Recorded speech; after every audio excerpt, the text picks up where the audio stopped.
Peace in Islam. Today we're gonna be quick. We're gonna talk about a few situations. Um, Mainly we're gonna deal with the Moorish nationality. I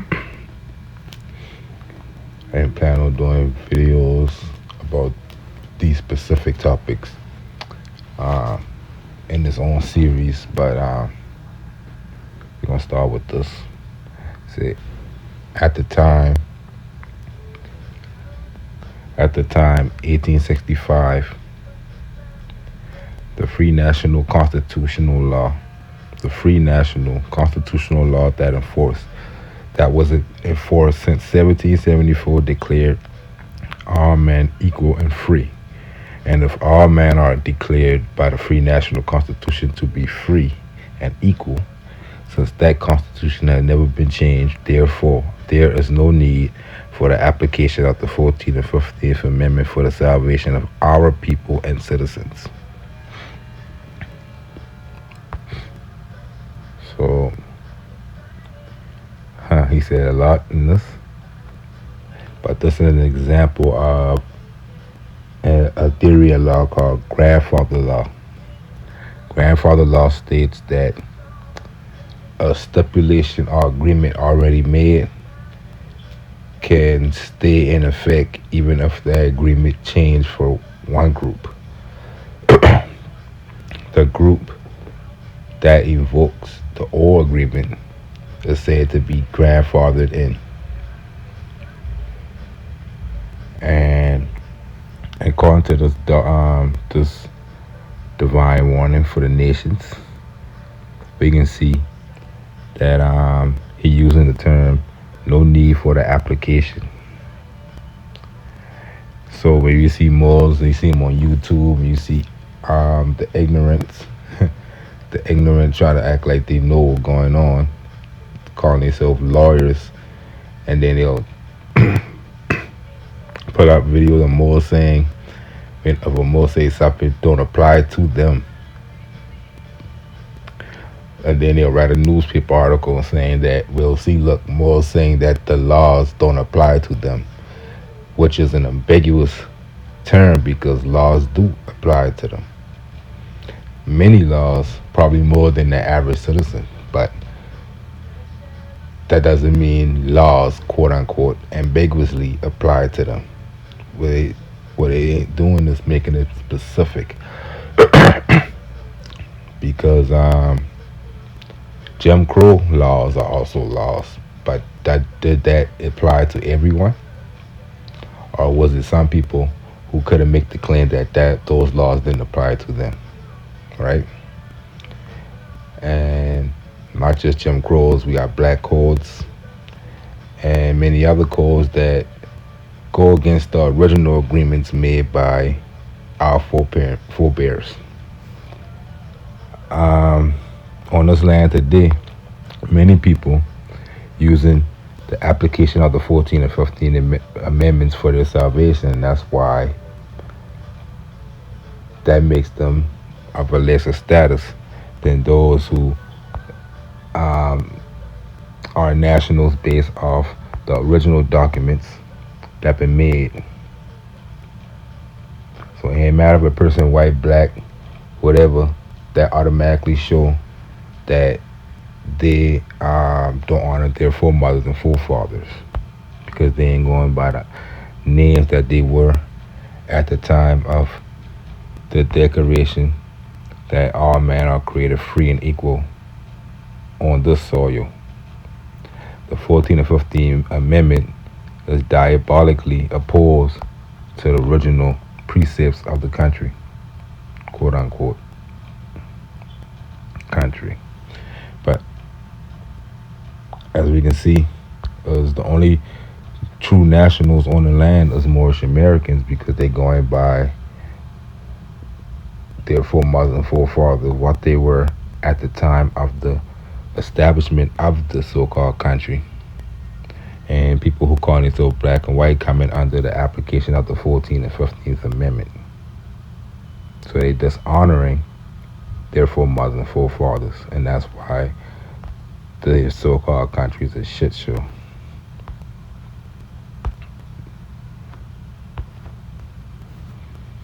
You can see emancipation, freedom for all, both black and white. So that right there showing you that both of those are slave statuses, and they have to be made men, free men. They have to be emancipated, so they have to be created applicable by the 14th and 15th Amendment, which takes them out of their original status as free men. All men already was declared free. Being that blacks and whites are not even considered human in the laws of nations, they don't come under free men. They don't come under men. Men and women. Men meaning men and women. So they got to be made into men and women, and they've been done on paper by law.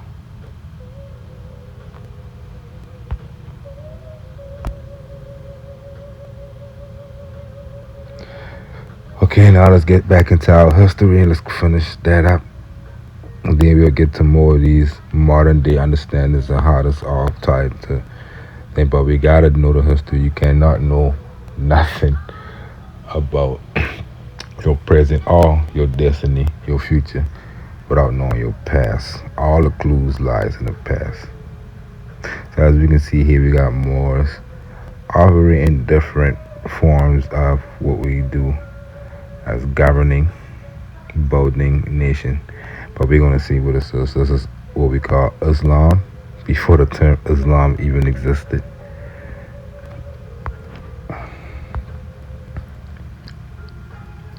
Um, the walls of Egypt is the record of that empire.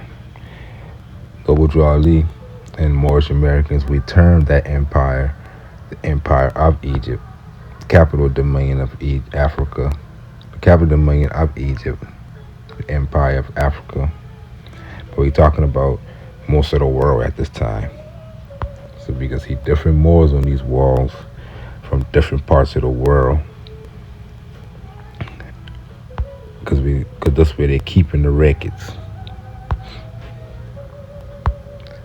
The Maya sages doubtless had reached similar conclusions since they called their country Mayak. This from a book called Queen Mu.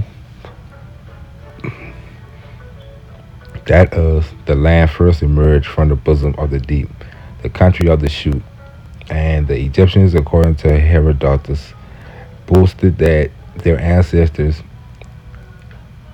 in the land of the West were the oldest men on earth. Of the opinion of Lyell, Humphrey, and a host of modern geologists regarding the propriety of America's antiquity be correct, what right have we to gainsay the assertions of the Mayans and of the Egyptians in claiming likewise priority for their people and their country? And that's a question they get a lot dealing with Brazil and Morocco. People want to know, well, if a lot of the history of Brazil is in books under the term Morocco, what about the history of what we know as Morocco? Those histories do exist.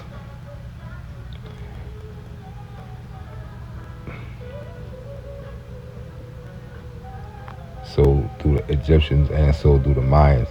But both of these terms is worldwide. It's not what we modernly think of these places, place names. Same with Morocco, same with Brazil. You're talking about empires, not countries as we know today.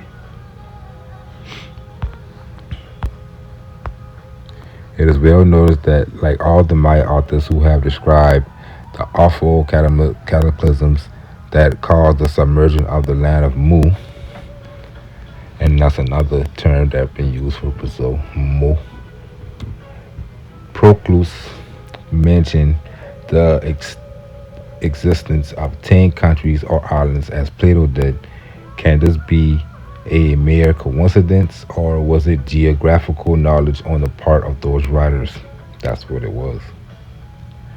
Inquiries are often made as the causes that led to the interruption of the communication between the inhabitants of the western continent and the dwellers on the coast of the Mediterranean after they had been renewed by the Carthaginians. Um, throughout our videos, we already explaining what caused that block stoppage in communication between the Western Empire and the Eastern Moorish Empire. It is evident that the mud spoken of by the Egyptian priests had settled in the course of centuries, and that the seaweeds mentioned by Hamlico had ceased to be a barrier sufficient to impede the passage since Carthaginians reached the shores of Yucatan at least 500 years before the Christian era. And they're talking about the Carthaginian discovery of a Cape Nam in Yucatan.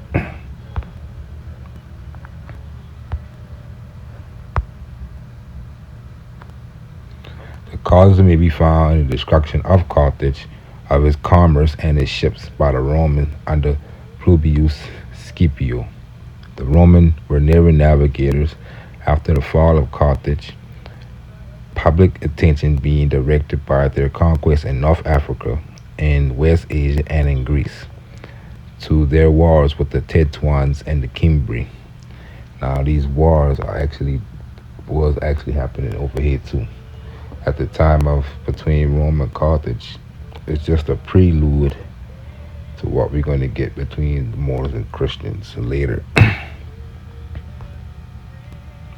all over the continent. And basically this war started at the times of ancient Egypt against the ancient Christian kings of Nubia. You know, they always had wars between Nubia and Egypt in books. Those are world wars between different religions. To their own civil dissension and to many other political events that preceded the decadence and disintegration of the Roman Empire and the maritime expedition of the Phoenicians and the Carthaginians, their discoveries of distant and transatlantic countries became well nigh forgotten. On the other hand, those hardy navigators kept their discoveries as secret as possible. And we know from our maps and our research, we follow that line from Carthago in the west, Mauritania, Tarsus, Geta, Getulia, Numidia. We follow those empires and kingdoms out the west into Spain in the 711 AD stratum and back before 1492 and beyond. We'll get into some of that. Fleeing from the wrath of her brother Ayak, Queen Mu directed her course toward the rising sun in the hope of finding shelter in some of the remnant of the land of Mu as the Azores. The Azores, we're going to talk about that. For instance, the Azores, they're talking about the Azores as we know it today. But historically, the Azores was parts of Panama, Colombia, and those areas.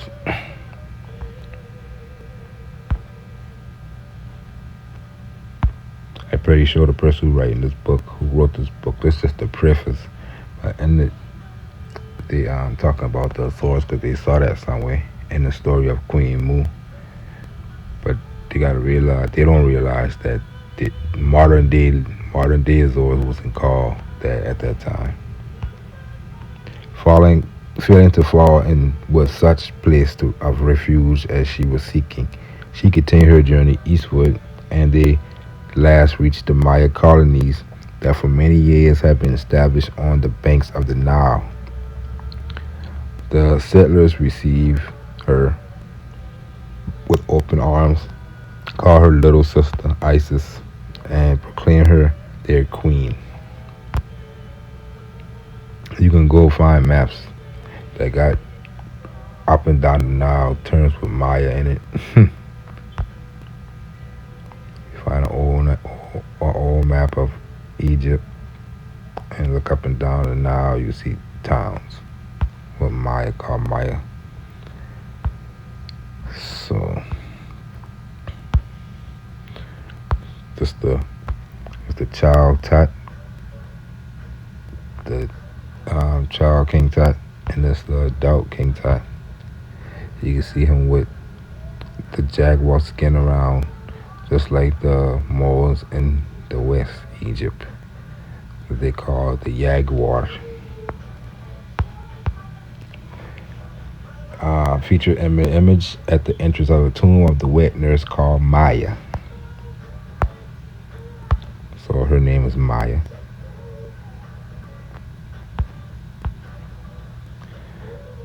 Show the pharaoh Tutankhamun seated on her lap. It is now believed that Maya had been Tutankhamun's sister, Mary Aten. So that's Mary Aten, or Maya.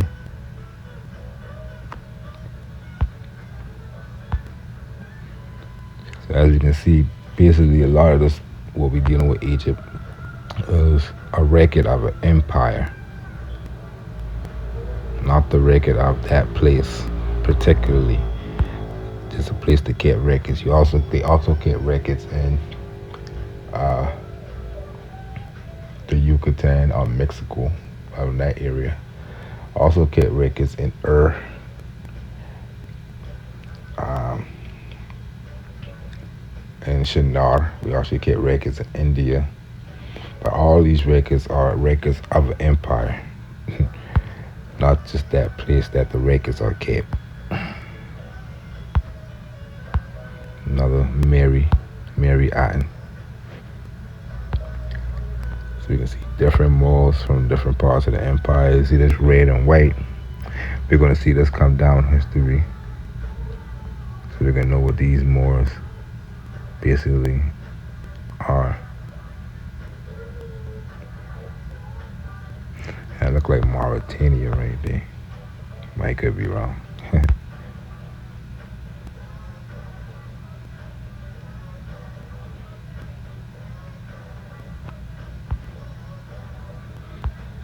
Some more malls, different parts of the world. Men from Punt carrying gifts. See, they kept records of the whole empire. Cretans. And this is a form of Islam we call peace givings.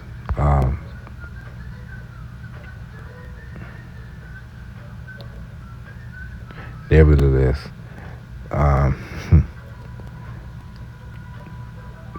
if you look at the world maps and take a closer look at the old maps, you can see why Egypt became a place of meeting, sort of like Andalusia later, because you got the riverways with different Moors from their kingdoms.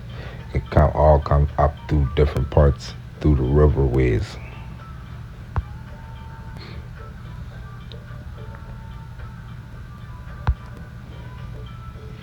And Cretans, that's Greece. Syria, peace offerings.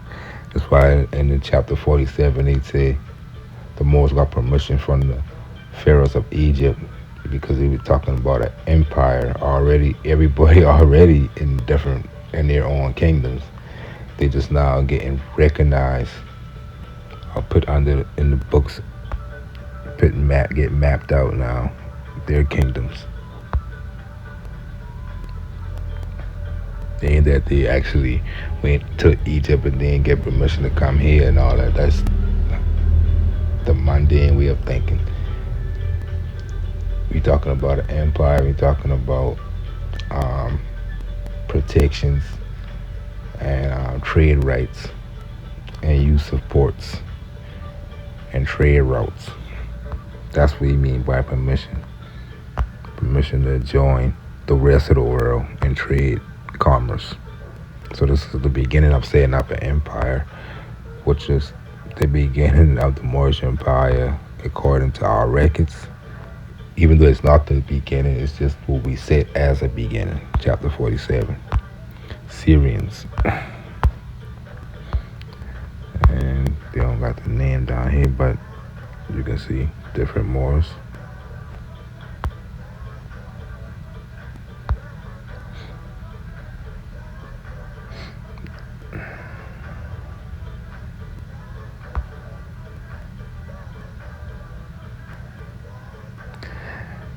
And another thing too, pages are inside royal courts always been reciprocal. Like you see all the European paintings with the Moorish page in it. That because the Sultan of Morocco probably had a child from each of those European and had children or daughters, and each of those Moorish kings and reciprocal. They would raise up a child.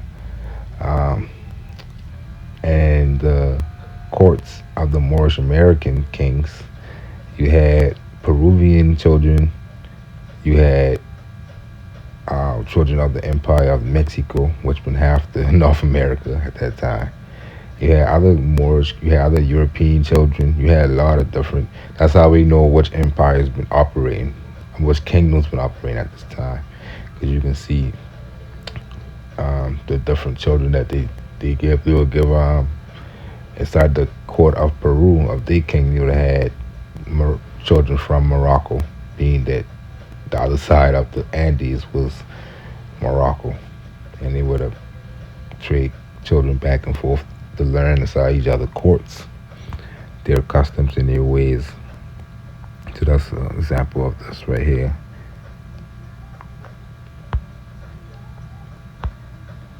Some more.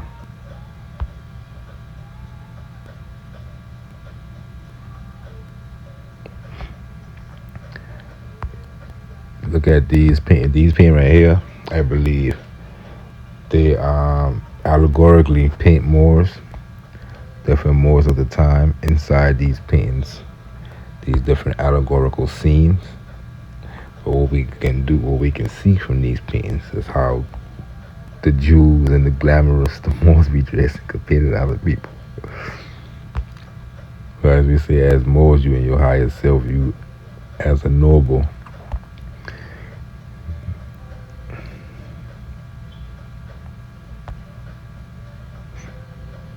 You will see that with noble draw lead to. We'll look at that in a second. But I believe a lot of these Moors who do get these type of paintings began converted, because I think this Leon the African got converted from Moroccan to African under Rome. And it'll probably be the last painting in the noble vestiges. Like this. Once he get converted, they paint him under the auspices of Negro or Indian, whoever's one they trying to do at Rome. So he don't need his clothes no more, because now the narrative changed. They gotta civilize him now, so he shouldn't be dressed like them, right?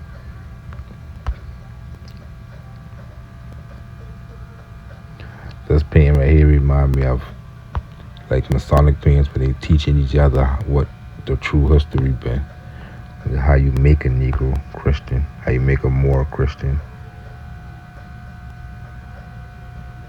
Uncivilized and denationalized. Woven and dyeing ink take chemistry. Woven and weaving is a skill of the civilized. So they gotta scrap that from him in order for a narrative to fit. A couple of books to get, and I was kind of white slavery under the Moors.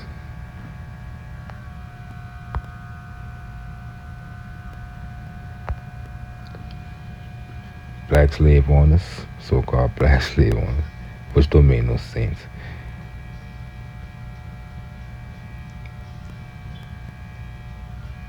The saying slave owners, so that don't make no sense. But all it was the men and women who still understood estate law, understood international law.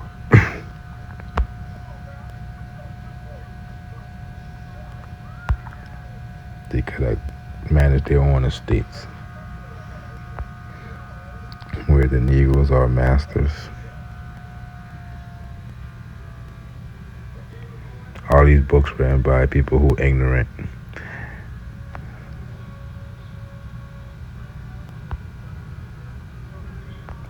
The ignorant calling them people black and Negro, but showing that they masters, that don't make sense. The fear of the French Negroes, which just means blacks.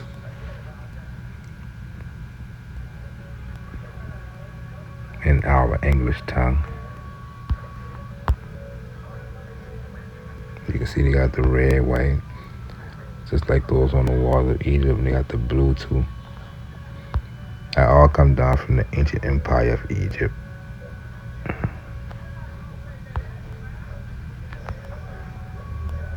Now let's get into this mystery.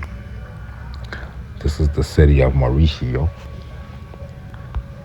Mauriciopolis. City of Mauricio.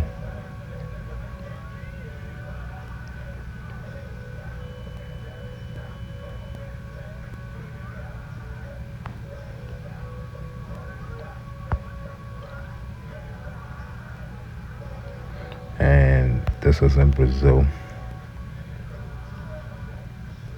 Thanks still today.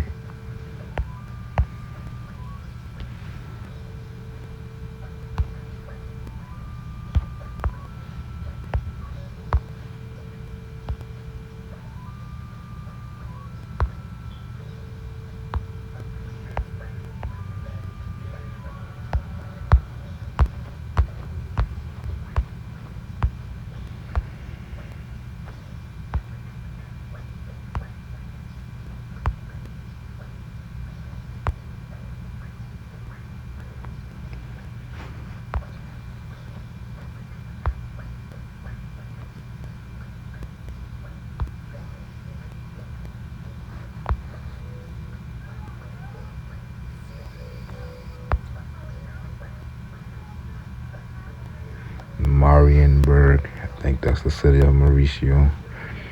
Let's check anyway. And look at that city. City Radio. Let's see.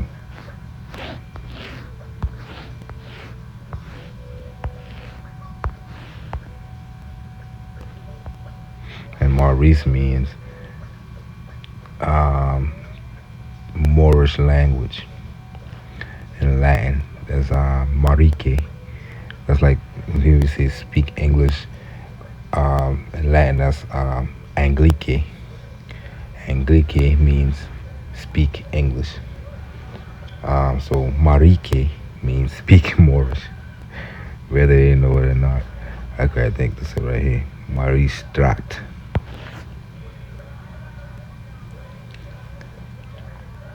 So you know it's a port city, as we can see on the drawing. And they also will tell you that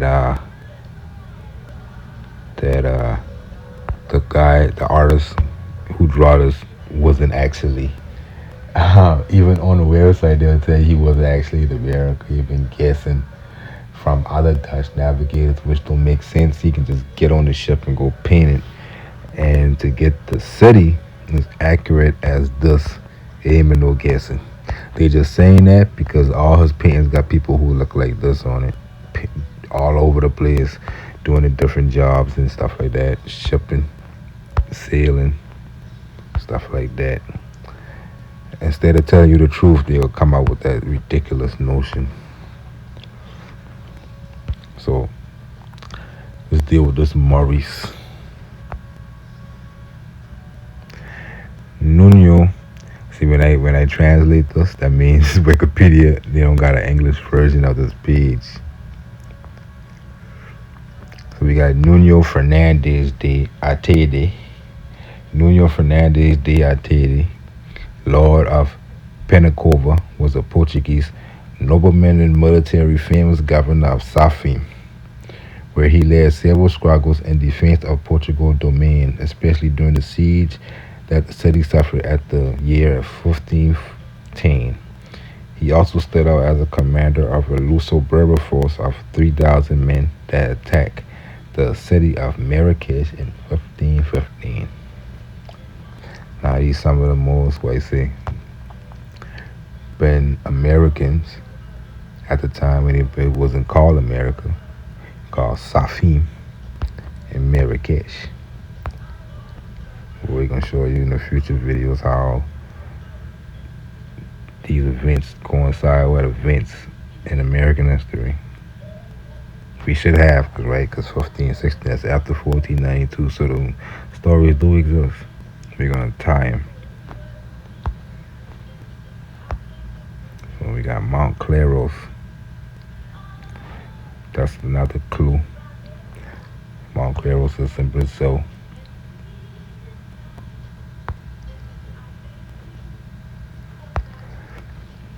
So let's get into this government of Safi.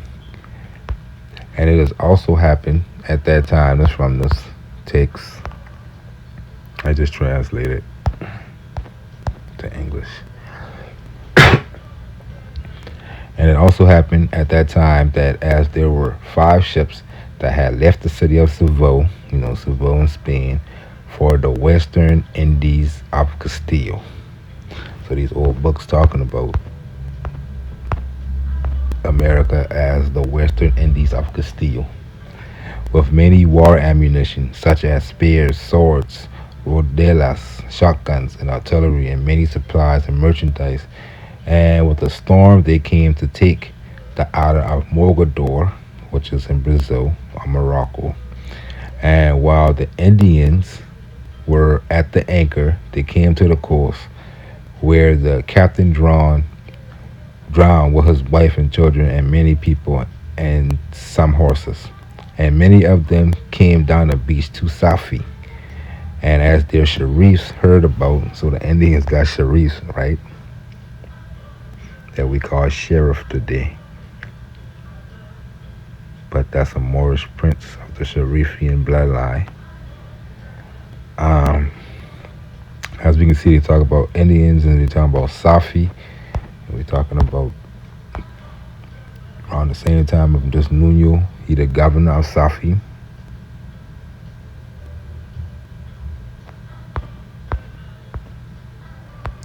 And as the sheriffs were powerful with arm and artillery, they went to Morocco, where the king reigned, with whom the Moors were not happy. So even a king in our Morocco that we not like, but these sheriffs were coming through. And how do you talk in with the people of the city? And if they played their games with them, they gave them entry to Morocco. And as they were inside, they seized the king and sent him prisoner to Lessa, and he remained there until he died. So the Moors with the sheriffs going and siege Morocco. It's all happening in America. And this done with the 2 brothers dominating and taking over the whole earth. So you see they use the word like terror at those times. Good jurisdiction is just a matter of what prince got afford trade rights to certain places. And as the first year came when so many people die in those parts. So they talking about wars on the coast of um, America. Now you can see right here we got talking about Al Qaeda, like the state Al Qaeda, New Mexico. That's the one of the terms that been for a mayor.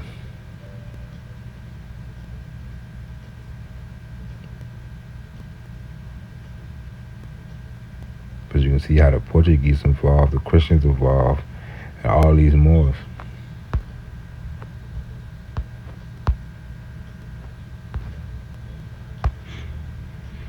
I thought I had translated a little bit more. I think I did probably ain't added.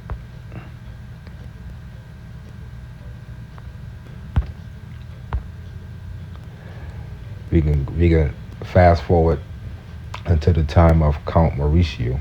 We were talking about Mariupolis. That's 100 years later, the 1650s, I believe, 1650s. Or probably a little bit earlier. I say anyway, without effect, the gossip, the spokesman of Austria published that Maurice of Nassau, that's Mauricio, intended to fortify it with the probability of succeeding because he was in excellent relationships with the King of Morocco, who was winning the war against the King of Fez. But the Sidon embassy, and that's the Sharif, who he been good relations with, directed in the Netherlands, renewed the alarm. The sycophants chanted the king, making the voice of Alonso de Guzman out of tune.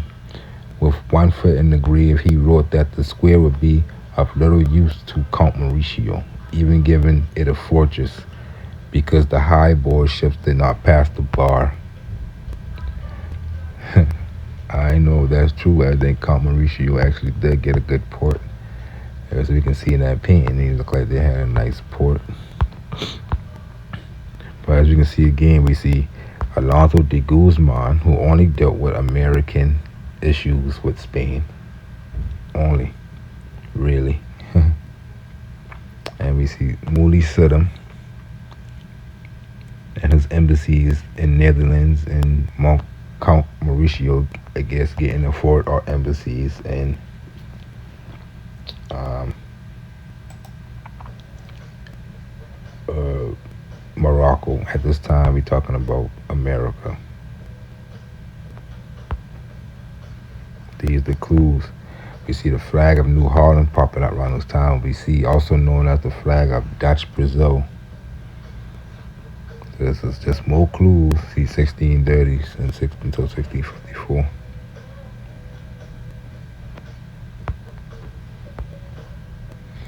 It's clues that we know. We talking about Sidham, talk about the Guzman, we talking about Count Mauricio, and we talking about Fez in Morocco.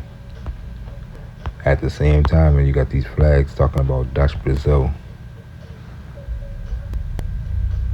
And if you read this Wikipedia, they beat it a lot around the bush as if they know and they try not to let it be known.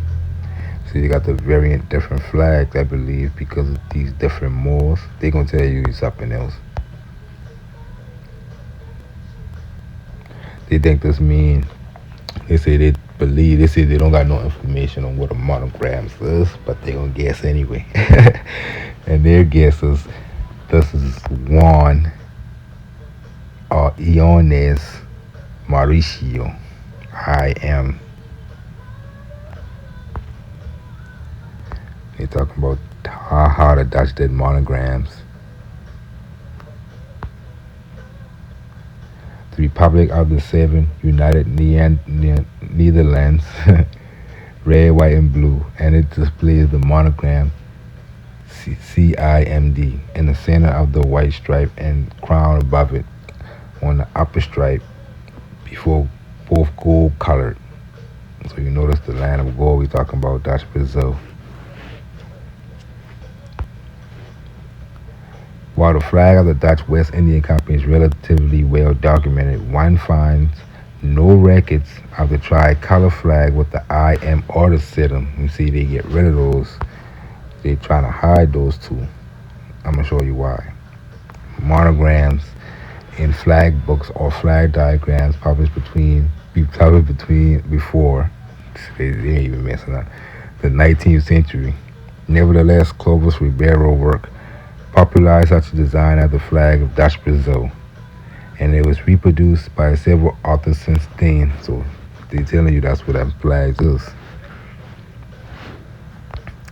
The CIMD monogram with the crown of Count is displayed in the frontispiece of Barlow's work and is associated with John Maurice, Prince of Nassau Siegen, who ruled New Holland, which is in Brazil, during 1637-1644 on behalf of the West Indian Company.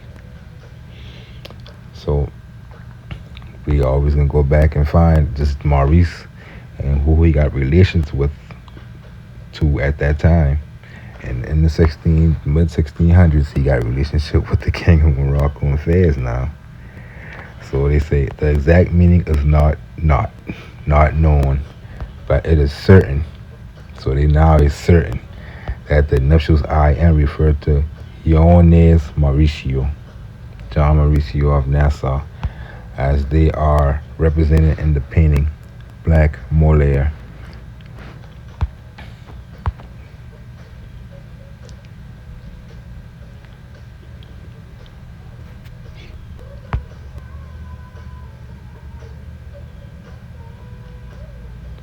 Now the IM one wasn't used during the time of New Holland, even used after New Holland in Dutch Brazil, in the Suriname era. And I believe that IM is for Mouli Ishmael. The Dutch still have a relationship with the King of Morocco, Mouli Ishmael. And I think the I don't know what this one is, but I'm pretty sure it's a Moorish king. I give them the permission to buy and sell in Brazil. And I believe this is from Moody Sid, MCID. You see the M in the back, the CID. I think that's from Moody Sidham. Because if you got flags, in the West Indies, and you need other Moors not to capture that ship, you would put the Moorish king monarch. It'll make sense to put the Moorish king. Ain't nobody really know Count Mauricio. So why would he put his own signal on? Ain't nobody respect him. They respect Moody Ishmael and they respect Moody Sidham. He can call the dogs off.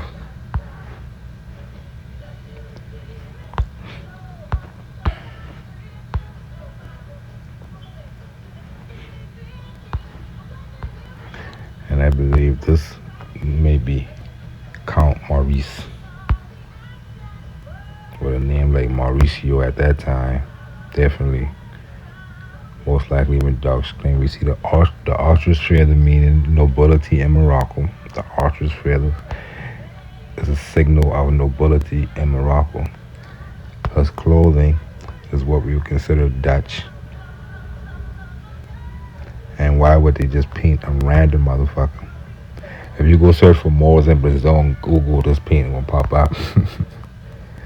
So I assume this is a Brazilian artwork. Look like around the time of the 1600s. Holland sent plenty paintings to Brazil in the 1600s, and that's the reason why, because they get permission from Moody Sidham and Count Mauricio connection to work together. And he also used them to fight off the Portuguese, even that war with the Portuguese at the time, like we saw with the situation of Safi. We're gonna see other allies and enemies of Moors. I believe this Maurice.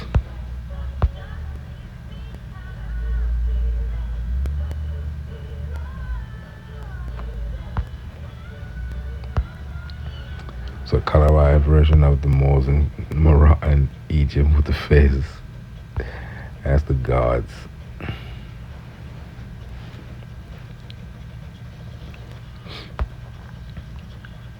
So the Dutch, being one of the late nations to come through out of the Holy Roman Empire, so we can follow their relations and we get clues.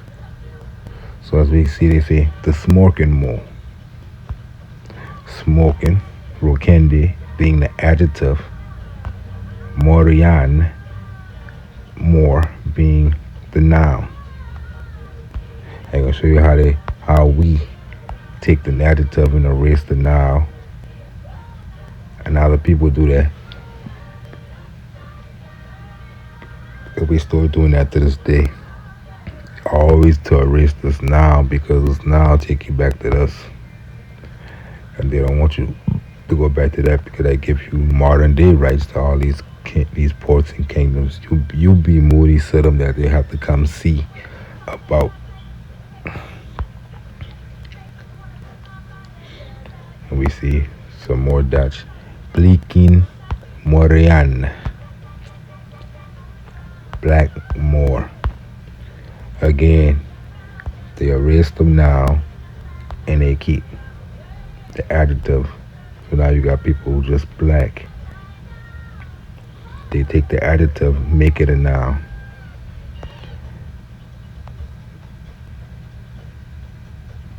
We see the smoking Joe, the boxer. He used the smoking adjective. You don't see people taking this adjective and being the smoking. Like we the people who we call the smoking, because that's ridiculous to them. That's also is ridiculous. But our solidarity into this word, we made it a common thing. And that's common law. We made it common through solidarity. No matter how ignorant something else, it could be 1 + 1 = 3. If enough people believe it, common law will accept it. Ignorance. Until we get rebutted like I'm doing right now, then the law will take the common sense of my rebutting in effect. Another example, Indian Morian. The adjective, the noun. This by the Dutch is being used in the Latin form of indigena, not the Spanish form of Indios, which is a vassal of Rome. The Dutch using it in the Latin language of indigena, which means indigenous. So this is the adjective indigenous more. Learn how to read now. You can't just be the adjective, just like you can't be just the adjective on this. And you can't just be the adjective on this unless you want to just walk around being called we the smoking. So keep that same energy and that same ignorance with all these adjectives. The Dutch language is nothing but another form of the Latin, just like every other language we speak. So they're using the rules of the language.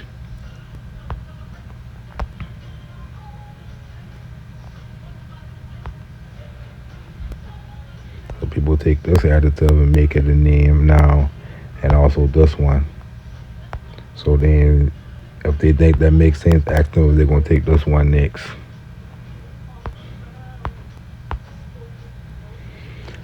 So 1800 pictures, a picture of Moors in Brazil. The story they're going to give you, if they will come around later without asking these people anything. Let's say African Muslims during the slave trade come here. And I guess they kept their culture and took pictures in the 1800s instead of just telling the truth and showing that this is the western portion of the Kingdom of Morocco.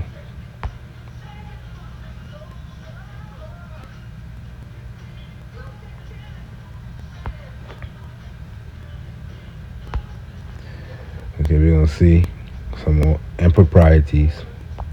See, with three boats to some little islets there are between the island of Cuba and Honduras, they are known as the islands of the Los Guanches. Guanaches. Los Guanaches. Very important.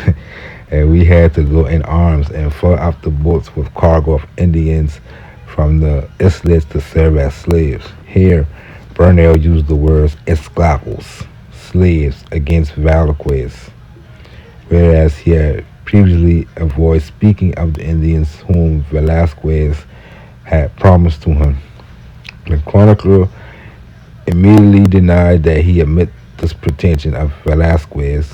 We respond to him that what he said was not the command of God nor king to make free men into slaves.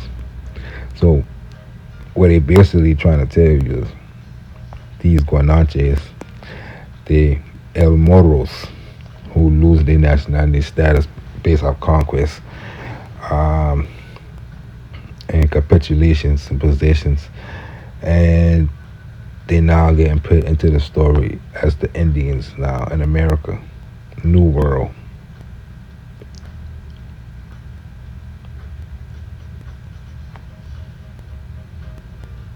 And the confusion continues because we got the Guanches. The Guanches were the Aboriginal inhabitants of the Canary Islands. In 2017, the first genome-wide data for the Guanches confirmed of North African origin and that they were genetically more similar to ancient North African Berber peoples of the nearby African mainline. So the ancient Berbers, right, like they say inside the 1740 South Carolina Negro Act, enslaved Africans, aka the ancient Berbers, as Negroes. So if you go on the island of Tenerife, you go look at the pyramids and go look inside the pyramids on Google. Let's go on Google. Go to the island of Tenerife, Gran Canaria, and it looked like Mayan artwork inside the pyramids. The pyramids look like Mayan, and we can see these words are the same words. Guanches. They're trying to spell them different, and Guanches. They get these people's story mixed up because of the language. These people been known as Alarabes in history books. They've been known as Azanegues. They're known as Moros. But they put all the history on these lower islands and they replaced it with Indian stories. So now you don't know the true history.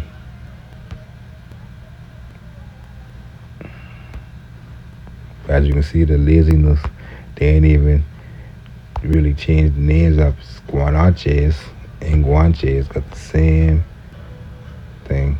And they also added Ponches in Venezuela, which just changed the G into a P. And there were some of those stories on those islands. But if you go look at history, it take them decades to subdue these people, and they subdue these people in a day or two. So which one makes sense to you? People on a small ass island get subdued in months, or people on a big ass continent getting subdued in days? It make more sense to me that you subdue the islands quicker than you subdue a continent of people. So as you can see here, that's what people say. It's a painting of a Moor. I'm gonna show you how even in our face, just in America, the Guanches.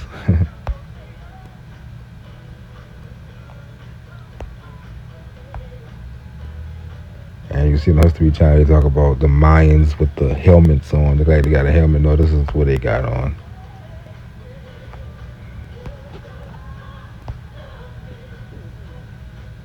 That's why you got the little hat right under her, just like me, man. That's what they talk about. 1740 South Carolina Act, the ancient Berbers. Due to the wars and capitulations and stuff that were happening in the kingdoms at that time, they did actually end up all over the continent. And a lot of these Moors been ended up in South Carolina and Virginia and stuff. So um, that's what they would talk about, the ancient Berbers. It's an ancient Canaanite. We can see what the Egyptians stole with the Kingdom of Egypt, Empire of Egypt influence, right?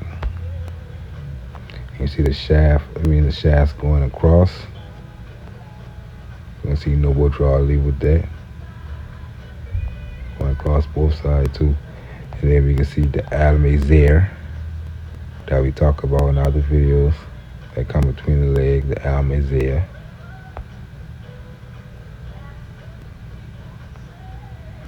Chapter 47 right here. This is as a Canaanite according to the museum.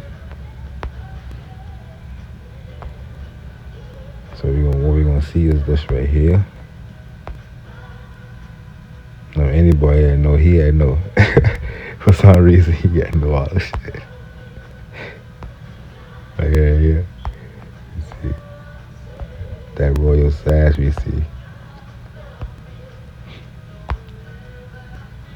You also see these on the king across the shoulder of the kings of Africa. Even today, you'll see the lion version.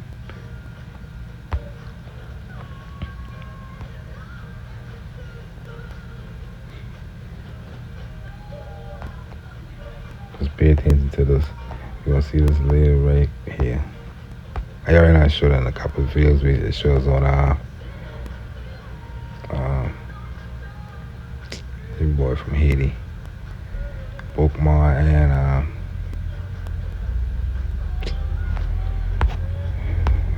let's continue. Whoever captioned this understands. Jesuit Antonio Vieira converting two Moors from Brazil to Christianity.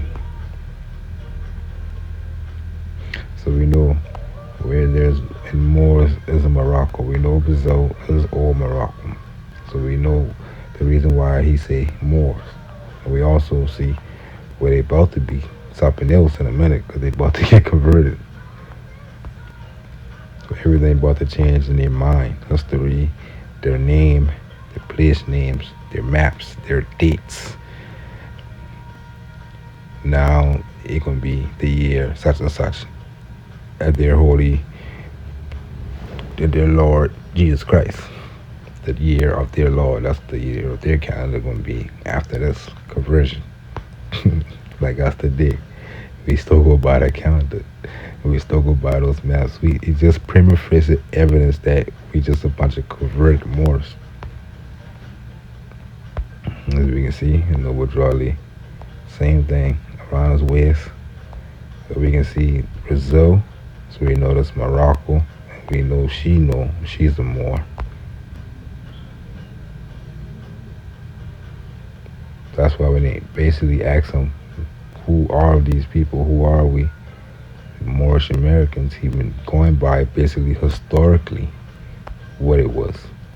He wasn't just making that out because he sound pretty. And here's some information on us in Latin, but that's what you gotta go through. Okay, use the term Negro. You can see she's got the red band.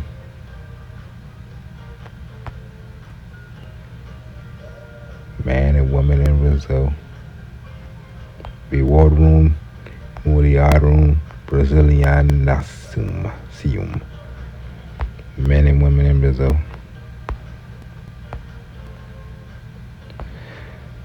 Okay.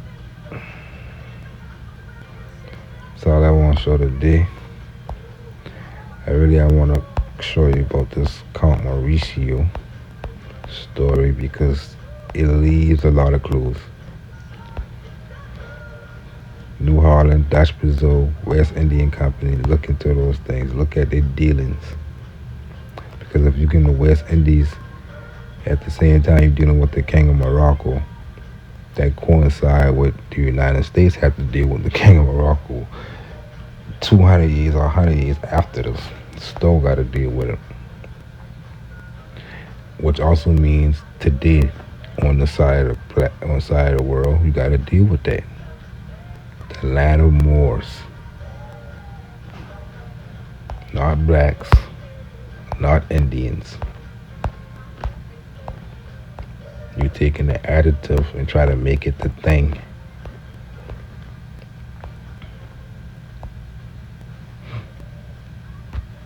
Lands of Moors, because Moors are everywhere. And these most likely, the subjects and vassals of Count Mauricio.